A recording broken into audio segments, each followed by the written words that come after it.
చిట్టాపూర్ ప్రగతి చిగుళ్లతో పరిడివెళ్లుతున్న గ్రామం. ప్రజాసేవే ప్రధానంగా పనిచేసిన వనజ గోవర్ధన్ గౌడ్, మాజీ మంత్రి, ప్రస్తుత బాల్కొండ శాసనసభ నియోజకవర్గం ఎమ్మెల్యే సహకారంతో బాల్కొండ మండలంలోని చిట్టాపూర్ గ్రామాన్ని ప్రగతి పథంలో పయనింపజేశారు. ఆ గ్రామ సర్పంచ్ వనజ గోవర్ధన్ గౌడ్ తమ హయాంలో జరిగిన గ్రామాభివృద్ధి, ప్రజా సంక్షేమ కార్యక్రమాలపై వారు నా ఊరు ఛానల్కు ప్రత్యేక ఇంటర్వ్యూ ఇచ్చారు. గతంలో గతుకులమయంగా ఉన్న రహదారులు, డ్రైనేజీలను ఆధునీకరించి ప్రజలకు సౌకర్యాలు కల్పించారు. కొత్తగా సీసీ రోడ్లు, డ్రైనేజీలు ఏర్పాటు చేయడంతో పాటు పరిశుభ్రంగా ఉంచడానికి అన్ని చర్యలు తీసుకున్నారు. దీనివల్ల గ్రామం ఆహ్లాదాన్ని అందిస్తుంది. పల్లె ప్రకృతి వనంతో మొక్కలు పెంచి ఎప్పటికప్పుడు వాటి సంరక్షణపై శ్రద్ధ పెట్టడం ద్వారా పచ్చని చెట్లతో కనువిందును కలిగిస్తుంది. శ్మశాన వాటికలో అవసరమైన సౌకర్యాలు ఏర్పాటు చేశారు. నూతనంగా గ్రామ పంచాయతీ భవనాన్ని నిర్మించారు. మంత్రి హోదాలో ఉన్న సమయంలో ప్రశాంత్ రెడ్డి సహకారంతో లిఫ్టును మంజూరు చేసుకున్నారు. పాఠశాలల్లో విద్యార్థులకు అవసరమైన విధంగా సదుపాయాలను కల్పించారు. మన ఊరు మనబడి పథకం ద్వారా విద్యాలయాన్ని ఆధునీకరించారు. గ్రామాభివృద్ధికి, ప్రజల సంక్షేమానికి అంకిత భావంగా పనిచేశామని ప్రజాప్రతినిధులు, అధికారులు సహకరించినందుకు వారికి కృతజ్ఞతలు తెలియజేస్తున్నామని తెలిపారు. అలాగే గ్రామ ప్రజలు, యువకులు గ్రామాభివృద్ధికి తనకు తోడుగా నిలిచినందుకు ధన్యవాదాలు తెలియజేశారు. భవిష్యత్తు కాలంలో గ్రామ ప్రజలు తమ సేవలను ఎలా వినియోగించుకున్నా ప్రజల ఆకాంక్షలకు అనుగుణంగా పనిచేయడానికి సిద్ధంగా ఉన్నామని స్పష్టం చేశారు. 5 ఏళ్ల పదవీ కాలం ఎంతో సంతృప్తిని, రాజకీయ పరిజ్ఞానాన్ని ఇచ్చిందని వివరించారు.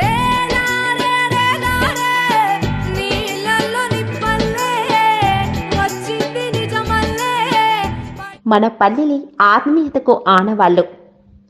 పల్లెలే దేశానికి పట్టుకొమ్మలు. ఆది కవి నన్నయ్యే కాదు, అబ్దుల్ కలాం కాదు, ప్రపంచంలో ప్రసిద్ధి చెందిన ఎందరో మహానుభావులు ఆదిమూలము పల్లెలే. ఆధునిక నాగరికత, ఆకర్షణీయత అన్నీ కలబోసుకుని ప్రపంచంలో ప్రసిద్ధికెక్కిన నగరాలు కాలగమనంలో ప్రపంచాన్ని ఆకర్షిస్తున్నా అది పల్లెతోని శ్రీకారం చుట్టి ఉంటుందనడం నిర్విద్వాంసం.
నిజామాబాద్ జిల్లాలో ఎంతో గొప్పగా వేయాలన్న ఉద్దేశంతో యువకులు కానీ, మహిళలు కానీ, మా సారు ఏపీఓ సార్ కానీ, మా సెక్రటరీ కానీ బాగా కష్టపడుకుంటూ మా కొరకు చాలా చేస్తూ మేమందరికీ ఈ రోజు వచ్చిన వాళ్ళందరికీ పేరున అందరికీ ప్రత్యేక ధన్యవాదాలు తెలియజేస్తున్నాం.